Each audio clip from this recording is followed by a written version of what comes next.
دیکھ لیجئے، اہل و عیال کی صورتحال دیکھ لیجئے، اپنی صورتحال دیکھ لیجئے، کیا یہ بے چینی نہیں ہوتی کہ اتنا بگاڑ پیدا ہو چکا ہے، اتنا بگاڑ پیدا ہو چکا ہے، آخر اس قدر بگاڑ کو سدھارنے کے لیے اور خود اپنا جو بگڑا ہوا کردار اس کو سدھارنے کے لیے مجھے کس قدر وقت دینے کی حاجت ہے، اس امت کو کس قدر قافلوں کی حاجت ہے، بیرون ملک کس قدر سفر کی حاجت ہے۔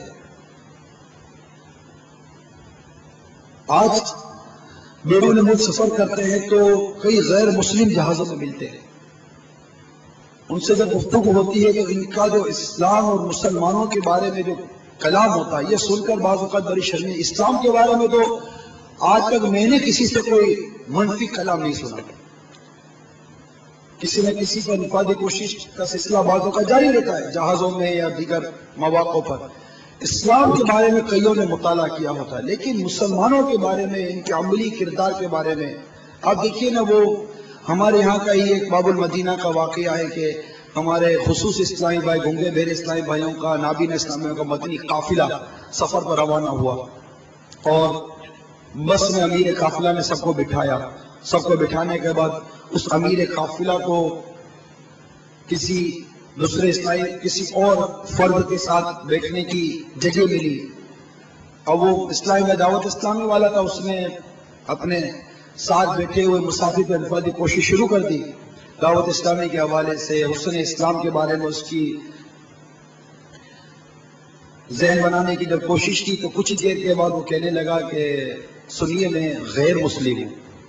اب یہ پہچان کہاں، پہچان کی طرف کہتا ہے میں غیر مسلم ہوں، تو وہ عجیب و غریب حال ہو گیا۔ خیر اس نے کہا میں غیر مسلم ہوں، تو اس نے بھائی کو تھوڑا سا جھٹکا لگا، پھر اس نے کہا کہ مجھے اسلام کی دعوت کئیوں نے پیش کی ہے، لیکن مسلمانوں کا کردار دیکھ کر میں اسلام کی طرف نہیں آ رہا تھا، لیکن آج دعوت اسلامی کا یہ گنگے بہرے اور نابینا اسلامی بھائیوں کا سنتوں کی خدمت کا جذبہ دیکھ کر میری اب سوچ تبدیل ہو گئی ہے، مجھے کلمہ پڑھائے میں مسلمان ہوتا ہوں۔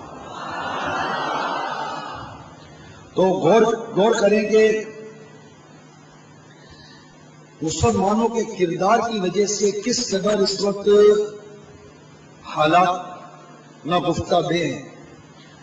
مسلمان اس وقت سنتوں سے دور، نمازوں سے دور، جھوٹ، غیبت، چغلی، نہ جانے کتنے گناہوں میں مبتلا، پھر المان والحفیظ دنیا کے اندر بے حیائی کی یلغار ہے، اور جو غیر مسلموں کا لباس مسلمان عورتیں اپنانے کی دھن سوار کیے ہوئے ہیں، اور ان مسلمان عورتوں کو ایسا لباس دینے کے لیے ان کے گھر کے افراد تیار۔ اب آپ غور کریں کہ جب کیا مسلمان کی بچی کیا جینس کی پینٹ پہنے گی؟ کیا مسلمان کی لڑکی جینس کی پینٹ پہنے گی؟ کیا مسلمان کی لڑکی ٹی شرٹ پہنے گی؟ کیا مسلمان کی لڑکی بلاؤزز پہن کر باہر گھومے گی؟ کیا مسلمان مرد آدھا لباس شارٹس اور چڈیا پہن کر کیا باہر گھومے گا؟ کیا اس کو کون جا کر سمجھائے گا؟ ان کے گھروں کی کیفیت عجیب و غریب ہے، کون جا کر ان مسلمانوں کو درست کلمہ پڑھائے گا؟ انہیں کون نماز کا طریقہ درست سکھائے گا؟ مسلمانوں کو کون کپڑا پاک کرنا سکھائے گا؟ ہمیں کوئی کہتا ہے تو ہم خود مجبوریاں اور پریشانیاں لیے اپنے آزار پیش کر دیتے کہ یہ بھی مجبوری ہے، میری یہ بھی مجبوری ہے، میرا یہ کام ہے، میرا وہ کام ہے۔ ٹھیک ہے، جو واجبات ہمارے اوپر ہیں، جو فرائض ہیں، جو حقوق العباد ہیں، ان کی ادائیگی سے کون روکتا ہے ہم کو؟ لیکن کیا شب و روز کیا ان حقوق العباد ہی میں مصروف ہیں؟ سچ بتائیے، کیا ہمیں تن آسانی کا مرض نہیں ہے؟ کیا ہم تن آسانی کے عادی نہیں ہیں کہ مجھے سونے میں، کھانے میں، پینے میں، سفر میں جو تکلیفیں ہوں گی وہ تکلیفیں میں کیسے برداشت کروں گا؟ کیا یہ تکلیف ہمیں نہیں روکتی؟ کیا ہمارے پاؤں کی بیڑیاں ایسی محبتیں اور ایسی دوستیاں اور ایسی مال اور اسباب اور روزگار کی ایسی محبت تو ہماری پاؤں کی بیڑیاں نہیں ہیں جن کا ہونا تو لازمی نہیں تھا. غور کر لے، ہر شخص غور کر لے. پھر کہے کہ جناب ہاں واقعی میری مجبوری ہے، تو 3 دن کے مدنی قافلے کی مجبوری اگر آپ کی بات مان بھی لی جائے کہ 3 دن کے مدنی قافلے کے لیے ہی ہماری مجبوری ہے، تو نیکی کی دعوت دینے میں ہماری کون سی مجبوری تھی؟ ہم اللہ کے دور نیکی کی دعوت میں تو شرکت نہیں کر رہے، اس میں کون سا 3 دن کا قافلہ تھا؟ ہم مکہ والے اجتماع میں اول تک شرکت نہیں کر رہے، اس میں کون سی مجبوری تھی؟ مدرسۃ المدینہ بالغان میں بھی تو شرکت نہیں، اور اس میں کون سی مجبوری ہے؟ غور کریں تو واقعی کو ایسی بیرونی مجبوری ہے جس کا تعلق فرائض اور واجبات کی ادائیگی سے ہے کہ اس کی بغیر مطلب کہ میں گناہگار ہو جاؤں گا، تو ایسی کو مجبوری ہے. تو کون کہتا ہے کہ ایسی مجبوریاں چھوڑ کر آدمی مطلب کہ سفر کرے؟ ٹھیک ہے، وہ واجبات اور فرائض ادا کرنے ہیں، ایسی خدمات اگر آپ کے سر پر ہیں کہ جس کی وجہ آوری لازمی ہے اور اس کے ہوتے ہوئے مدنی قافلوں میں سفر نہیں کر سکتے، تو اس کے لیے دعوت اسلامی کہاں مجبور کرتی ہے؟ لیکن ایسے کتنے ہیں کیا مدنی قافلوں کے نام پر سارے آزار پیش کرتے ہیں؟ ہمارے صحابہ کرام علیہم رضوان نے جو ہجرتیں کی ان کو ہم کیوں بھول جاتے ہیں؟ حضرت سیدنا ابو دردہ رضی اللہ تعالی عنہ نے دمشق ہجرت فرمائی، عرب شریف سے دمشق ہجرت فرمائی، اور دمشق ہجرت فرمانے کے بعد آپ نے وہی اپنا مسکن بنایا، وہی مسجد کے اندر اب اجتماع فرماتے ہیں، وہی بازاروں میں جا کر نیکی کی دعوت دے کر لوگوں کو جمع کر کے مسجد میں لاتے تھے، اور مسجد میں لانے کے بعد پھر بیان فرماتے تھے، اور بیان ایسا رقت انگیز ہوتا تھا کہ لوگوں کی رونے کی چیخنے کی آواز مسجد کے باہر سنی جاتی تھی. دعوت اسلامی الحمدللہ اسی انداز کو لے کر چلی ہے. تو یہ دیکھیں دمشق انہوں نے ہجرت کی. حضرت سیدنا ابو ہریرہ رضی اللہ تعالیٰ عنہ کا مزار مبارک شام میں ملتا ہے. حضرت سیدنا بلال حبشی رضی اللہ تعالیٰ عنہ ملک شام تشریف لے گئے. کئی صحابہ کرام علیہ رضوان عراق کی طرف تشریف لے گئے. کئی صحابہ کرام علیہ رضوان کے مزارات عرب امارات کی طرف ملتے ہیں.